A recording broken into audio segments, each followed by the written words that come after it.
दोस्तों, घातांक एवं करनी में आप लोग भी एक चीज़ जानते होंगे कि किसी भी संख्या की घात यदि हम जीरो लें तो उसका मान 1 होता है। जैसे 1 की घात यदि जीरो लें तो भी 1 होता है, 2 की घात जीरो लें तो भी 1 होता है, 3 की घात जीरो लें तो भी 1 होता है। चाहे कोई भी संख्या, मान लीजिए एक संख्या n लिया और उसकी घात जीरो लगाई तो भी उसका मान 1 ही होता है।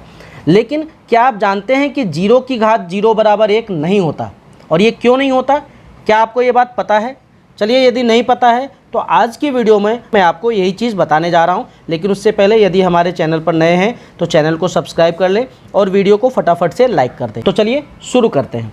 देखिए, जीरो की घात जीरो बराबर 1 क्यों नहीं होता? इसके लिए हम जीरो की घात जीरो लेते हैं और ये जीरो की घात जीरो, ये नीचे तो बेस में जीरो है लेकिन ऊपर जो घातांक में जीरो है इसको हम 2 - 2 लिख सकते हैं। इस जीरो को 2 - 2 या 3 - 3 या 4 - 4 कुछ भी लिख सकते हैं आप, आपकी इच्छा है। अब जब देखिए ये 2 - 2 लिख लिया हमने, तो आप घातांक एवं करनी का एक नियम जानते होंगे कि किसी भी संख्या, मान लीजिए कोई संख्या a और उसकी घात m है और यदि उसमें मैं a की घात n से भाग दूं, आधार सेम हो और घातांक अलग अलग हो और उनका मैं भाग करूं, तो भाग में क्या होता है, घातांक आपस में माइनस हो जाता है, सब्ट्रैक्ट हो जाता है। मतलब a की घात m - n हम लिख सकते हैं। जब हम a की घात m - n लिख सकते हैं तो इसी चीज़ का हम उल्टा भी तो लिख सकते हैं कि यदि कहीं पे ऐसा लिखा हो कि a की घात m - n तो हम इसको a की घात m/n लिख सकते हैं।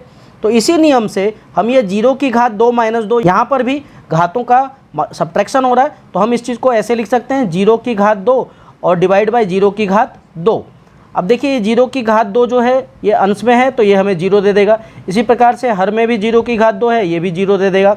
और ये 0/0 का फॉर्मेट है और आपको पता है कि 0/0 जो है ये अपरिभाषित होता है क्योंकि इसका कोई फिक्स्ड रिप्लाई नहीं आता, इसका कोई फिक्स्ड आंसर नहीं आता, इसीलिए ये अपरिभाषित होता है। यदि आपको ये बात नहीं पता है तो इसी वीडियो के साथ में मैं इस चीज़ का वीडियो लिंक कर दे रहा हूँ कि 0/0 अपरिभाषित क्यों होता है। आप जा करके उसको क्लिक करके देख सकते हैं और पूरा कॉन्सेप्ट समझ सकते हैं। आई होप कि आपको ये बात अब अच्छे से समझ में आ गई होगी कि जीरो की घात जीरो बराबर 1 क्यों नहीं होता है।